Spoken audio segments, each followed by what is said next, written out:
Welcome back, Calling the Pod, episode 4. And who've we got? Danny and Craig and me, John. Bit of a handful today. Yeah.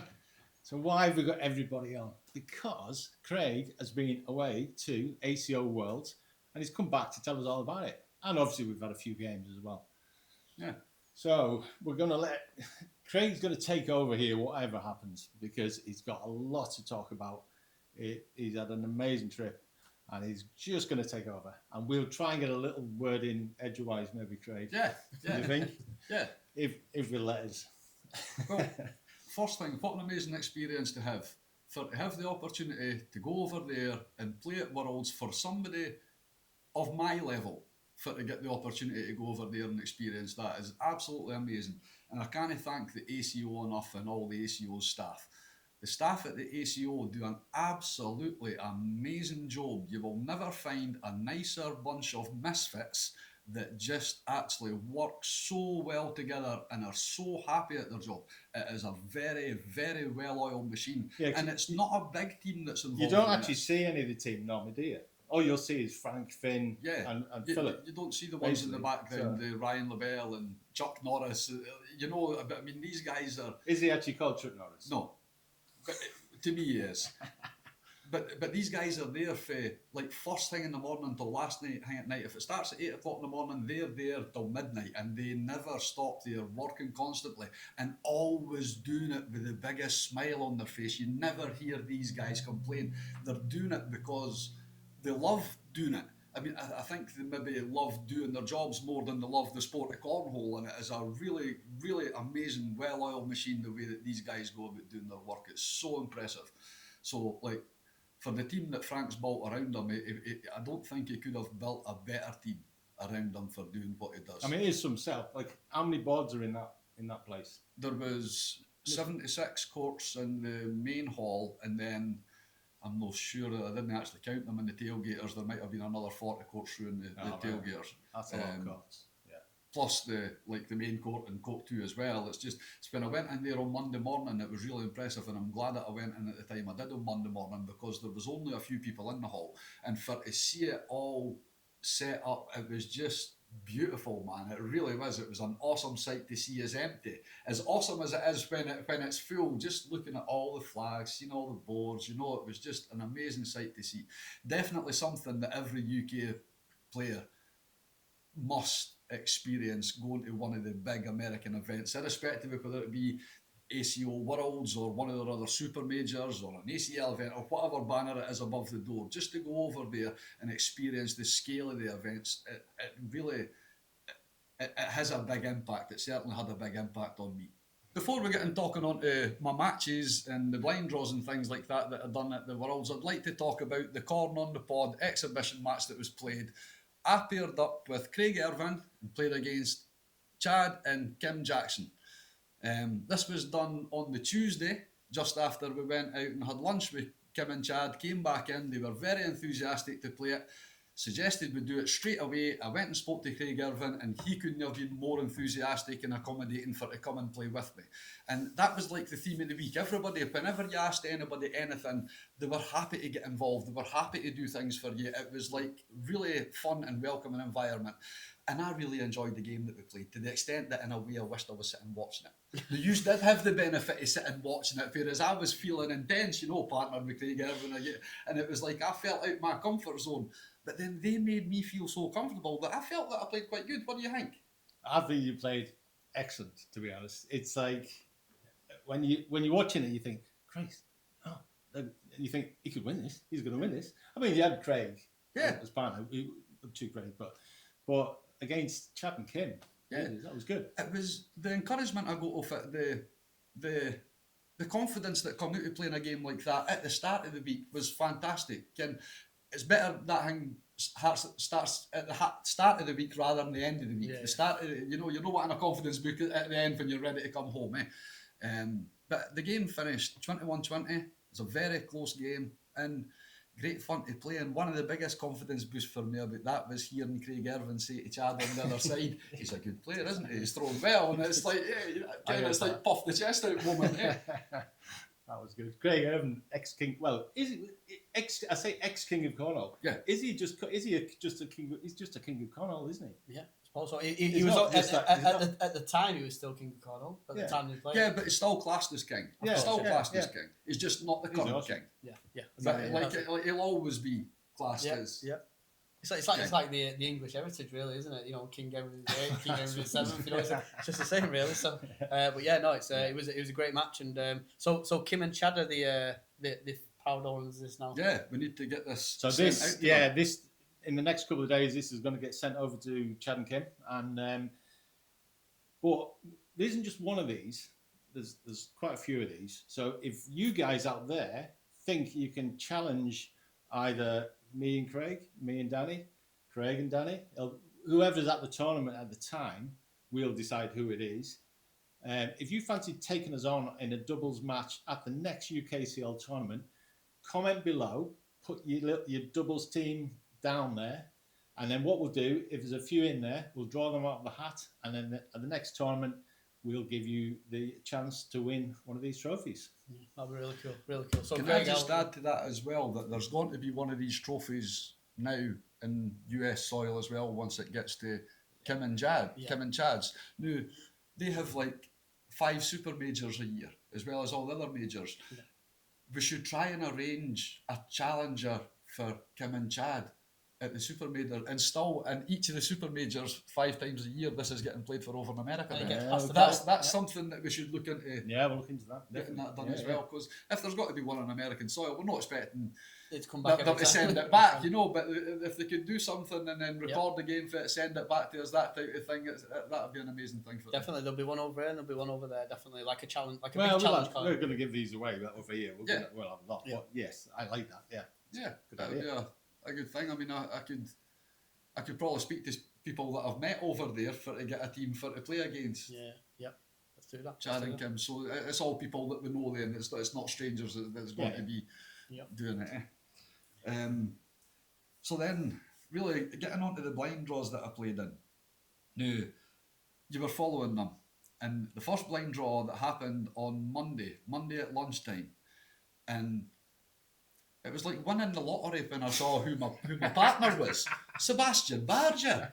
Now, I had already spoke to Finn and Phil, and it was when I was even on the commentary, the juniors doubles finals, I was saying there Sebastian was my pick for to go on for to win the King of Cornwall. So for to get paired with him and have the opportunity to throw the bags back to him was just awesome. And just like everyone else over there, when I played bad shots, it didn't matter to them. They were supportive, they cheered when I played good shots, and gave good encouragement, and they're all just really nice people. One thing I would say about Sebastian is you see him on stream quite a lot and he always looks very, very serious. See, when he's not on stream, you very rarely see him not smiling. He's a very happy, jokey, friendly. See that. It's completely different. The same with Bryce Jefferson. You see him on the stream and you think he must never smile. Yeah. And the opposite, he doesn't stop smiling. He's one of the most fun guys in the place.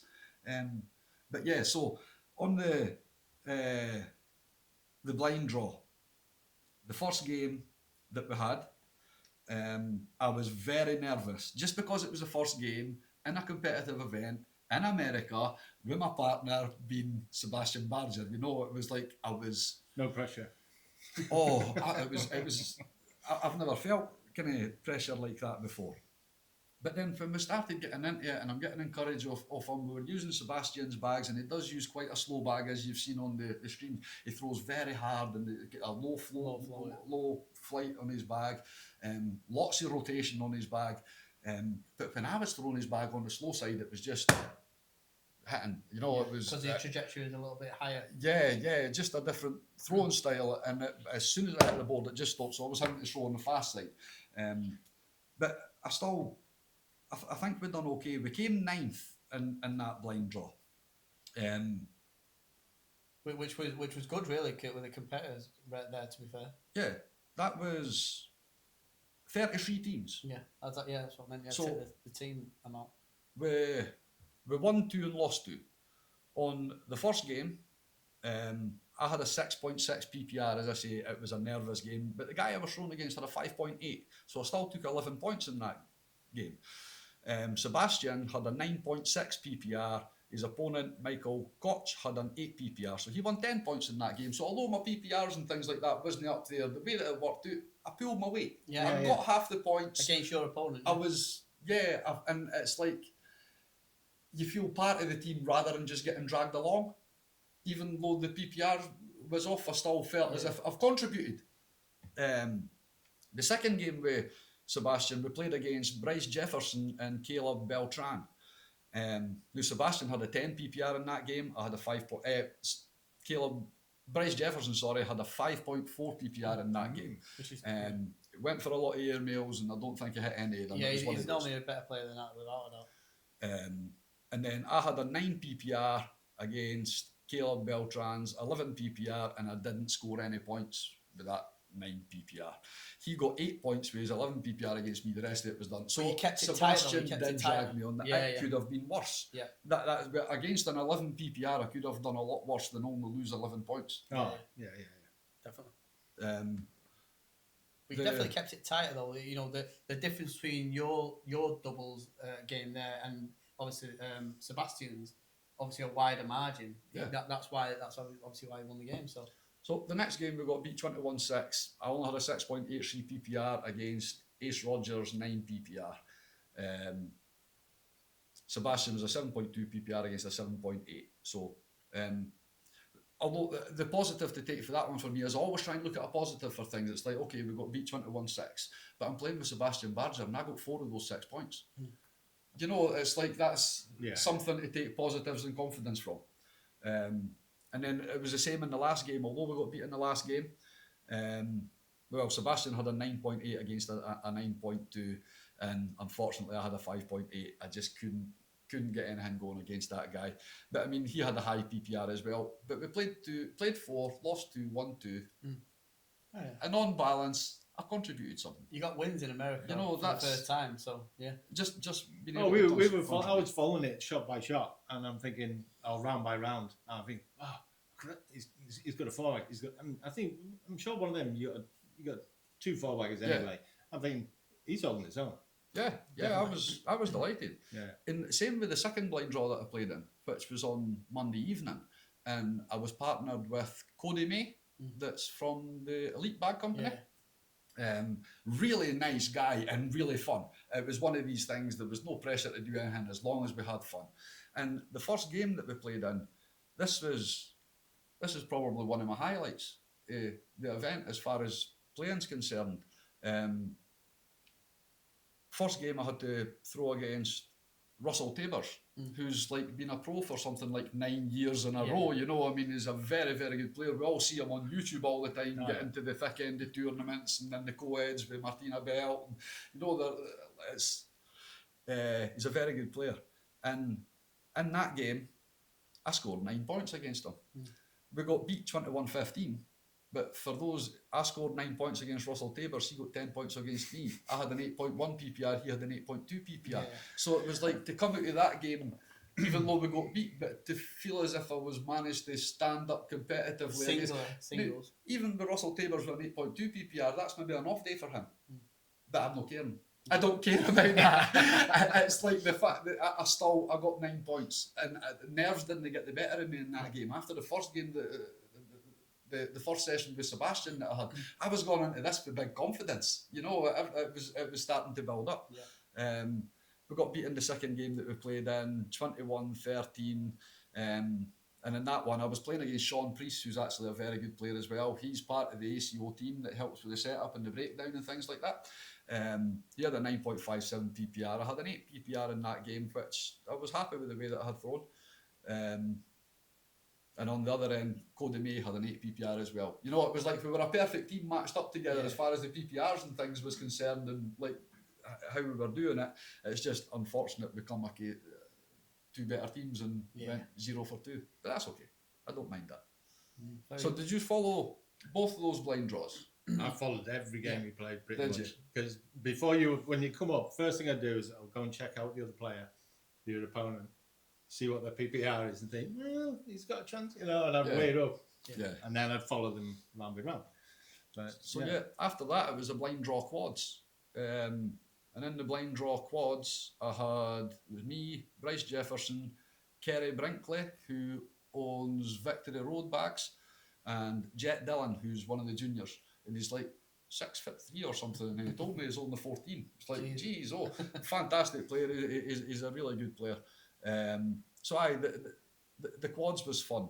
We played 4, won 2, lost 2, but had a lot more fun than that would suggest. It's one of those. And the teams that we came up against as well, some fantastic teams and fantastic players.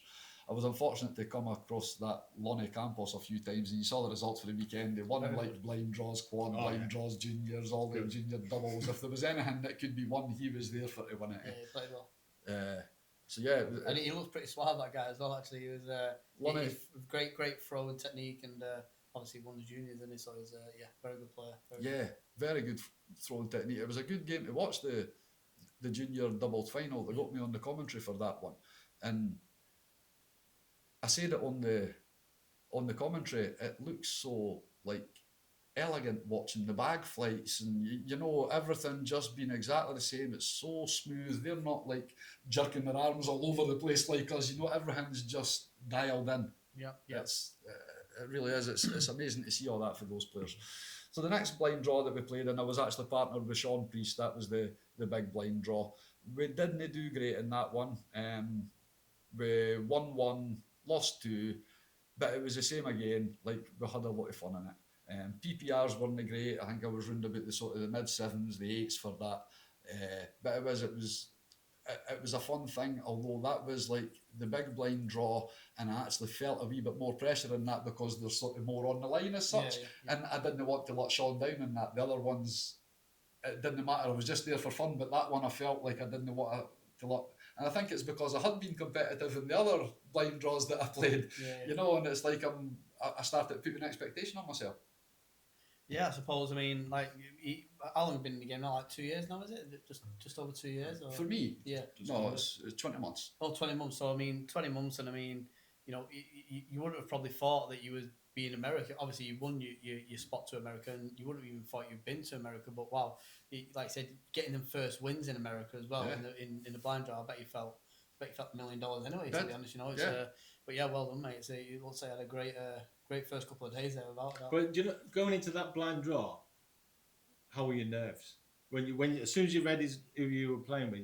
What was your initial thought? Well, you know something, we lost our first game, and then we won our second game. In the second game, I was actually playing against Magnum Dampier. You remember Magnum when he was there? Nice guy. Yeah, so we won the second game, and it wasn't until after winning the second game that I felt I started putting pressure on myself. Because it's like, once you've won the second game, it's like, oh, well, here, we could maybe win the next one.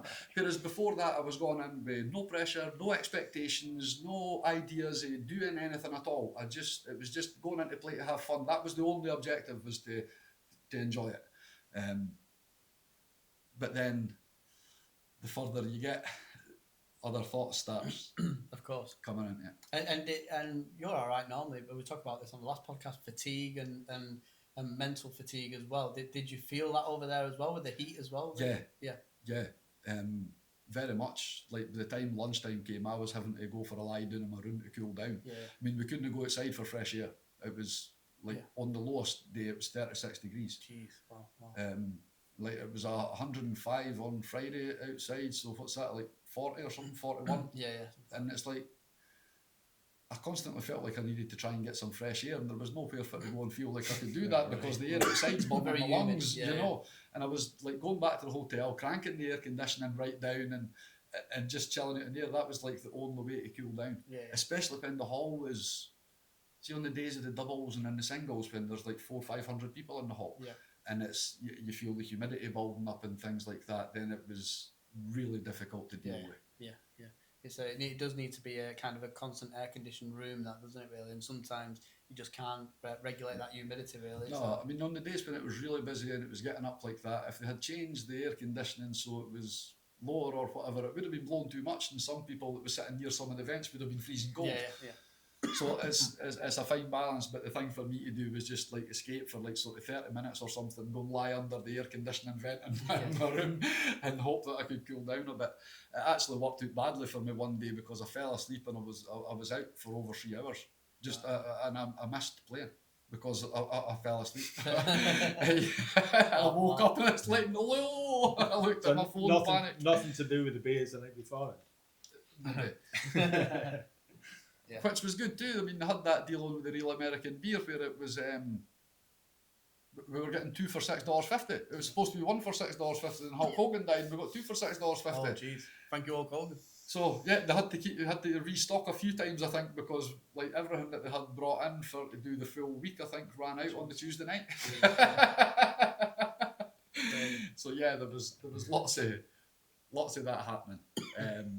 So yeah, then the next main thing for me playing in was the doubles with Mr. Frank Gears, which took a few days to convince him to be my doubles partner. He was wanting to find someone else. He was saying to me, I'll find a better player than me to be your doubles partner. And it's like, I don't know, there isn't a better player than Frank to be my doubles partner because we'll go into it looking to have fun. I didn't want to feel like I was letting anybody down if I played bad. Yeah.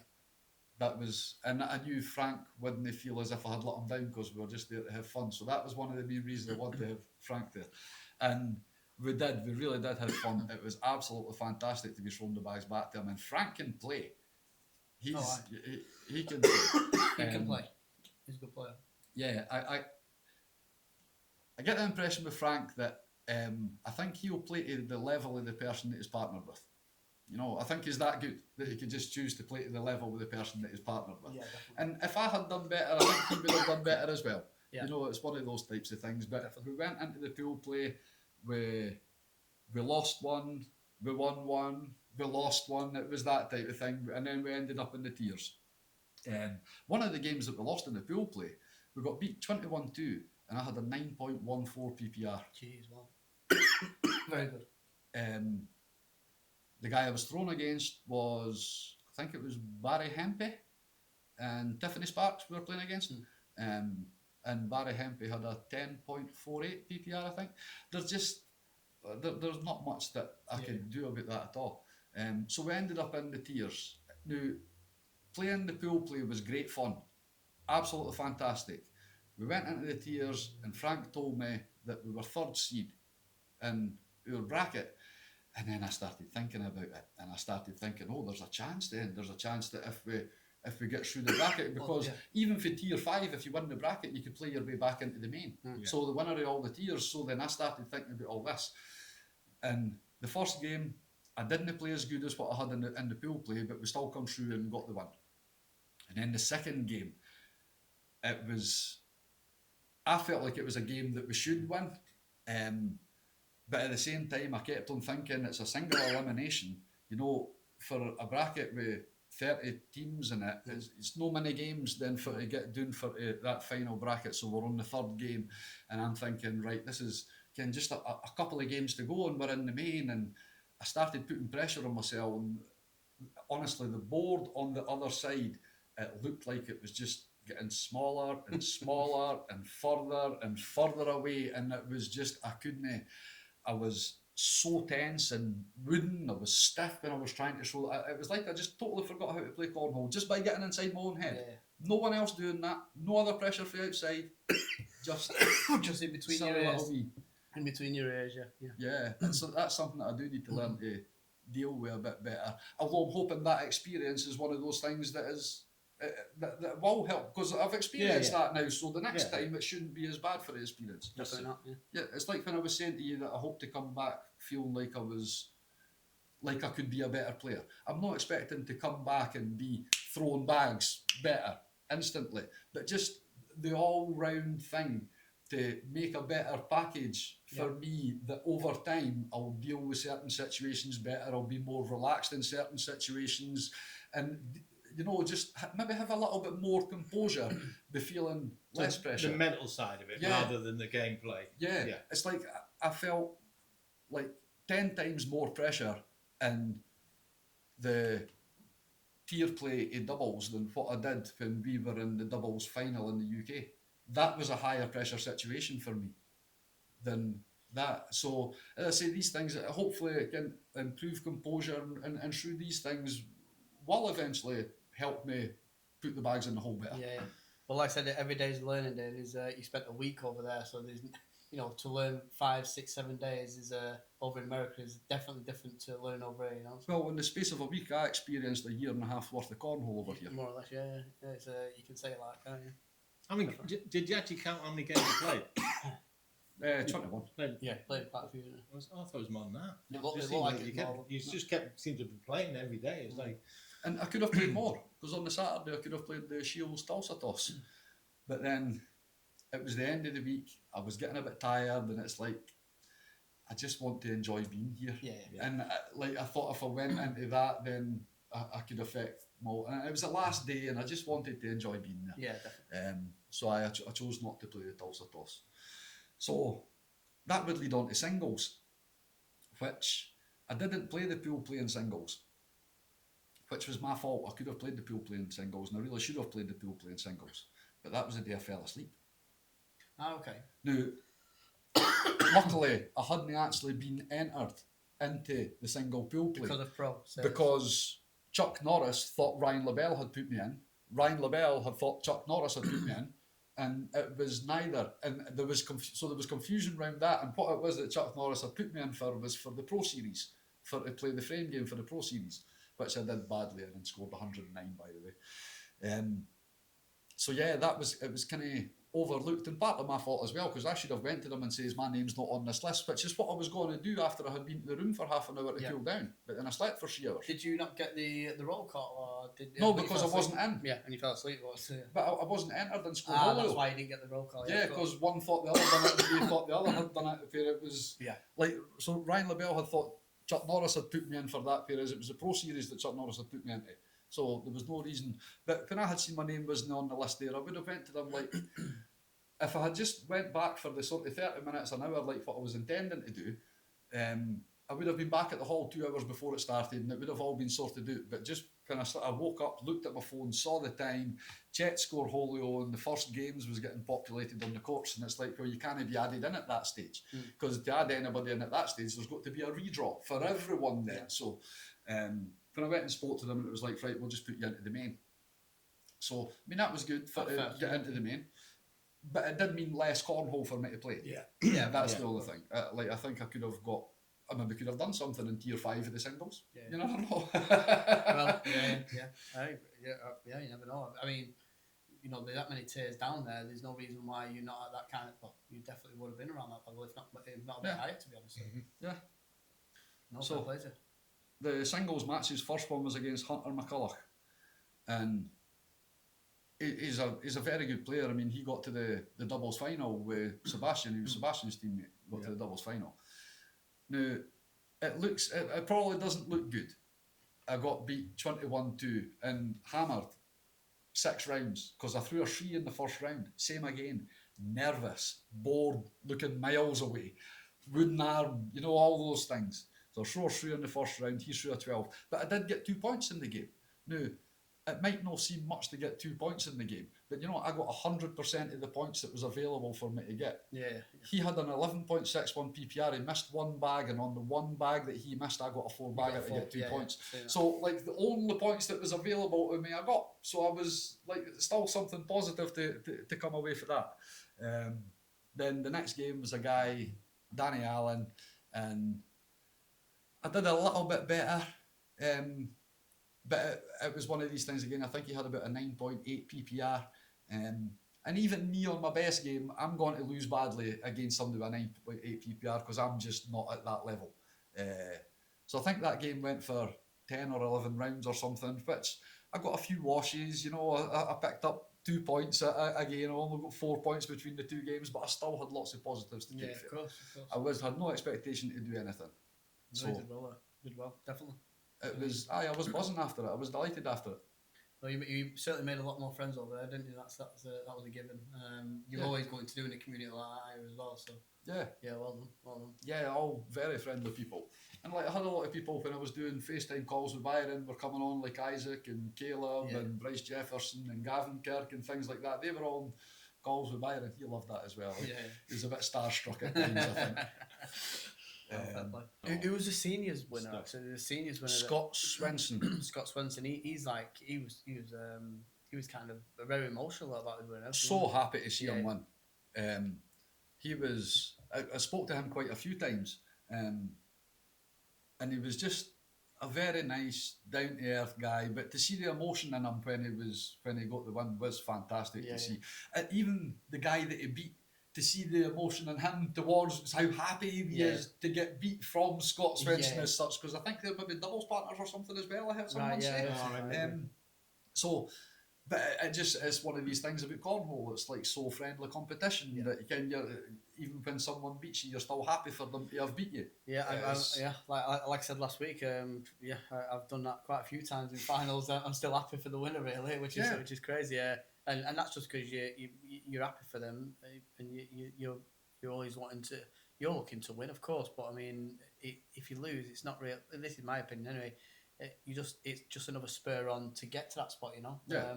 If you win all the time, then I suppose you've got a big target on your back. But away from that, obviously Kim won the women's pro player of the year, didn't she? She did, yeah. But she obviously missed out in the singles women's. Yeah, which what a game that was with Maggie Geiger. Did you watch that? Yeah, it was a great game. Maggie Did you was get really good. to watch a lot of them sort of final games live? Yeah, I was sitting in the stands watching those games. Some good games there. But that Maggie Geiger she was on fire. Yeah, she wasn't missing much at all. No, she was very good, very good. So yeah, it was an amazing experience. Then was it? Travel was good, and I know you had a little bit of trouble on the way back, didn't you? I had a big bit of trouble on the way back. 28 hours to get home. Yeah, nightmare. And the famous blue suitcase. Yeah, it certainly is. So delighted to see it back. I didn't think I was going to get it back. And at least we got our shirts. Yeah. We've got some all the pro shirts. New attire, which is appreciated, Craig. Thanks for bringing that back. Yeah, thanks very much for that. It's, some Mississippi Ninja jersey. Which is got to be cool. Coolest shirt ever. Yeah. And it is one of the coolest guys ever. Yeah, it really is. Nice guy to meet. He's a great guy. I could say that about nearly everybody that I've met. I don't think, I was explaining this to Angela, I've come back from being a week away and now taking the travel out of it because that's an exceptional circumstance, shall we say. I have nothing negative that I could find to say. No. Whether it be about the people, the event, or Tulsa in general. There's nothing at all negative that I could say. Tulsa as a place is a beautiful place, spotless, clean, just beautiful. And the suite that Frank had me in the hotel, I had windows on two sides. It was on a corner suite type thing. And off to the left-hand side, there's the box centre where they play ice hockey and have big music concerts and things like that. Yeah.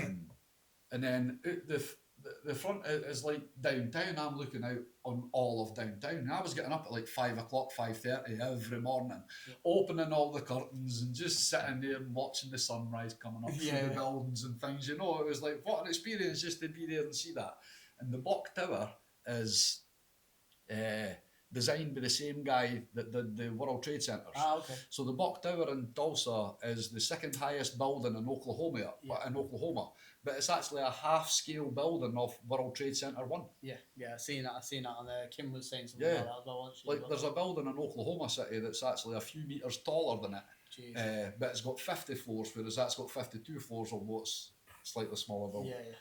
But it's kind of strange to see a half-size the World Trade Center dominate the skyline. It's crazy, geez, I've never seen the World Trade Center, but that's in the clouds, Yeah, well, clouds in Tulsa. No, no clouds there, definitely. But yeah, I was like I said, maybe just 10, 15 days before I was still coming to the Worlds, and then obviously we had the big fire, which kind of financially killed us a little bit from an ACO Europe point of view. So I was gutted not to be there because I've got a couple of friends over there, and shout out to Justin McElhenney as well, who's one of who used to provide us with bags back in the day, back in the early days of shall we say the UKCL.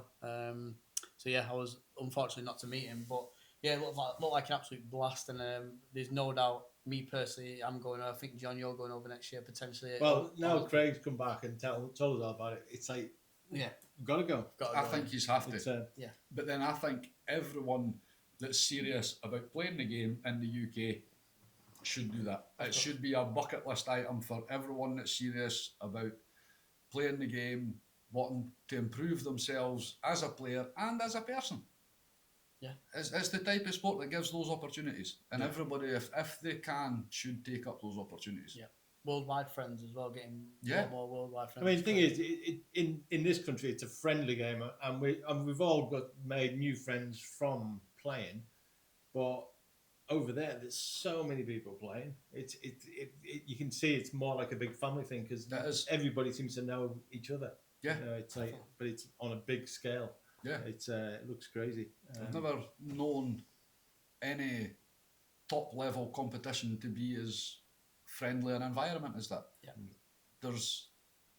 you just don't feel any tension. No. You know, it's just so friendly. It's amazing people, amazing place.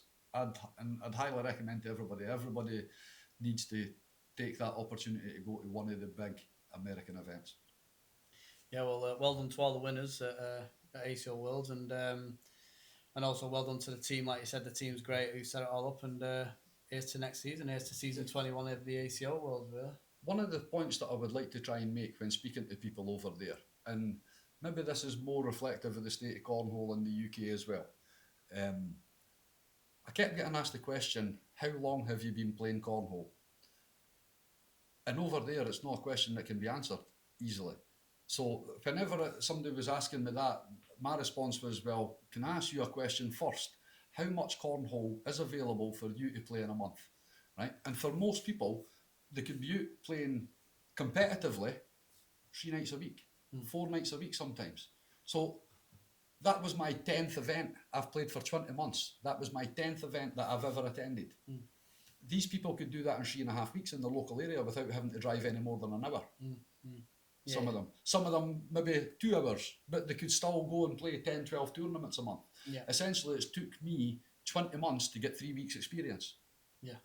So when you're over there, and like over here, when you ask someone how long have you been playing, we know how much availability there is to play. So if someone's been playing that, you know how much they've played. Over there, it's a completely different thing, and we can't really compare that. Yeah, when you were playing, we were looking on Scoreholio and said, right, you've got what, a couple hundred on. Oh well, maybe less than that. I don't think you're even 200, are you? On score matches played on Scoreholio, but then you come to you're playing somebody who's played like 5,000 or something. Yeah. It's like so crazy, that's the difference, isn't it? They've played so many more competitive tournaments and stuff. I've played exactly 150 games. Yeah, competitive. And you very rarely see somebody that you're coming up against there that's got less than 1,000 or less than 2,000. It's a different thing. But somebody over there that's been playing for 20 months, like me, they might have 3,000 games in there. Yeah. Right. We just can't. There isn't the opportunity for to do that. And it's like I don't think there's enough cornhole in the UK in general. Like I'm not saying that there's not enough events. I do think there's enough events, but like as it stands, you've got one singles. That's all, just one singles. Yeah. You go to even a small regional over there or an independent event over there, you'll have singles, doubles, blind draw at least. Now, that's if we were to do singles and doubles here, it wouldn't be 4 games to switch holio and then into a bracket. You know, it would need to be less for to allow the doubles to come into it. Yeah. So if you did like sort of like a pool play system, whereas it's much quicker to go through, and then into a bracket, there would be time for a blind draw or for a doubles afterwards. And you would still have the same amount of minimum games played as what we've got at the moment, but you have twice as much opportunities for to win something.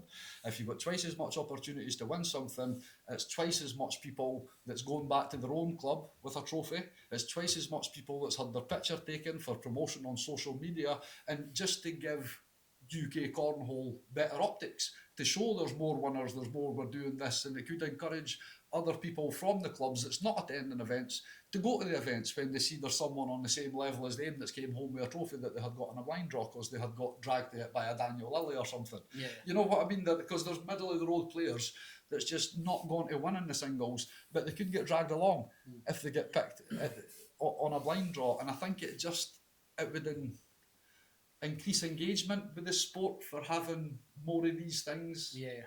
happening. And as a player in the UK, I would like to see ACO regionals happening over here, as well as the UKCL. And it doesn't have to take like these things. They could run side by side, and nothing's taken away from each other.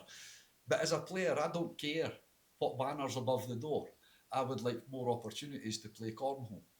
Some of the UKCL events I'm not going to be able to get to, and I would imagine it's going to be a lot. When you add more events in, you're probably increasing the chances that some people can't attend all the events, although they still attend the same amount as what they attended last season, or that type of thing.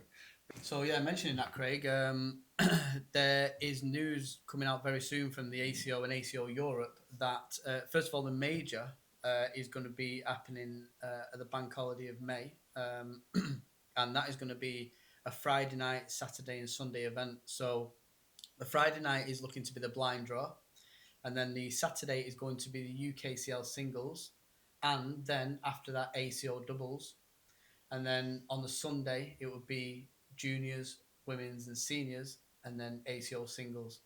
So the ACO major and shall we say / UKCL singles event is going to be in the bank holiday of May. And that's what's going to happen. It's not 100% confirmed, but that's obviously what we're striving for now, and hopefully we can confirm that over the next couple of weeks.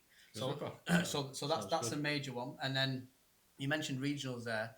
Like you said, there's no reason really that we can slip a couple of regionals in on a Sunday when a UKCL event's on a Saturday. So so that's what we're looking at as well. And again, hopefully over the next 2 weeks to a month, we will have news coming out about that as well. So we're working out in the background. All you need is someone to host a monster cornhole blind draw on a Friday night, and we've got a full weekend, Exactly. So we are going to be integrating monster cornhole as well on blind draws, without a doubt. So and that'll then generate points, and hopefully, you never know. Someone might, I doubt it, but someone might win another jersey, which is pretty cool. I mean, I know I'm kind of on the extremes of the travel situation as well for where the majority of the players are in the UK, but a 13-hour round trip for one singles, it's exactly. For a minimum of 5 games, yeah, it is a lot. It's a lot. It's a lot. It's hard to justify that. It's like last season, I maybe could have been to more tournaments, or maybe could have made more of an effort to come to more tournaments if I was going to get more cornhole. But it's one singles, and then I've got to put my family out to go and do that, and it's like, well, no, I'll just do the family thing. You know what I mean? Yeah, 100%. And I mean, and that's where you came again in regards to the UKCL, trying to come up more up north as much as possible. But there's no doubt that the ACO will be definitely doing a regional up north, Newcastle, Carlisle, wherever it's going to be, which will generate interest, of course, but also, again, at the AC, it's going to generate points up to the ACO major, European major, which then again will be sending someone to the US to have the experience you've just witnessed. You won yours on merit, and you've come back, beaming with happiness, of course, but also beaming with seeing the real cornhole world out there. More enthusiasm for the game than I've ever had before. Yeah, definitely. And I've always been very enthusiastic. I love this game. Yeah. But it's just seeing what it could be, and it's like when you look at the super majors that they have over there at Owensboro and at South Bend or whatever, and they have their like 380 players there, and they play doubles and singles in one day. Yeah. We've got 45 and struggle to finish the singles. Yeah, I mean, to me, it's just it's more cornhole. We've still got to scale it up, William, and get more boards and actually get it, I suppose, flowing better. But I think it'll happen. Yeah, it's starting to move. Yeah. We mentioned in the last one, didn't we, John? That they have the change that they have made. They are all positive. So yeah, definitely. They are, although like what they could have done. Just a little caveat, what they could have done is they could have maybe reduced a couple of them tournaments and maybe made a couple of them tournaments of the 8 double tournaments, double day tournaments. Yeah. That might have been a bit of a better I scenario would as well. definitely prefer having 2 day. That would suit us better as well, because it's only once that I'm having to do a 13-hour round trip to play events, whereas if you were getting a bit of a more cornhole. Just more cornhole to justify the travel time. Yeah, again, I think they'll learn from this season, and then they'll go into season 5 of UKCL. They'll learn without a doubt, and I think they'll get it right without a doubt. I think they'll get it right slowly but surely now, and they'll get it right going forward without a doubt. And hopefully ACO can kind of help towards that as well. So you're definitely going over to Owensboro next year? Definite. You've heard it here first, people. You've heard it here first. Mind record this, send it to a lawyer and use it against them. Helen says I have to, and she has to come with me. So Yeah. we are definitely going. I agree with Helen. Well, I'm You going. should. I'm definitely We going. want us all to go. Yeah, The crew. We'll be there. We'll be there. Yeah, It'd be awesome. Definitely. that'd be great. So one thing just before we go, I need to mention Cornhole Cookbook. So if you haven't got a copy of this, pick one up. It's an amazing recipe book. I've actually tried recipes out of it because I've got my cooking channel, Just Good Food. But there's some brilliant stuff in here, and it's all sort of cornhole related. You know, it's like snacks for when you're playing. So check it out. I'll put a link below for it. And also, you've got something coming up. Yes, so you won't be able to hold it like that because it's going to be a digital magazine. Right. But yeah, it's going to be a free digital magazine. We've called it something very simple as well, Cornhole Player Magazine. And it's going to include interviews, fun stuff in there as well, club focus stuff as well, you know, promoting clubs across the UK and Europe. And yeah, having some good interviews in there, and yeah, it's going to be a fun 20 to 25 page magazine every month, free of charge. So if you've got anything you want going in there, then you can just send it to via the Great Cornwall website. Again, Great Cornwall website will be linked down below. And yeah, it's going to be a free magazine which starts on August the 6th. It's coming out. So yeah, looking forward to that. Looking forward to that. Sounds really good. It's definitely.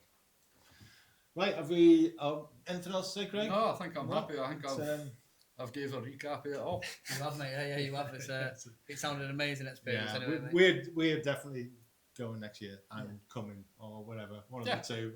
I definitely think we should all go. Okay. Right, thank you very much for tuning in, everybody, and we'll see you on the next episode. Cheers now.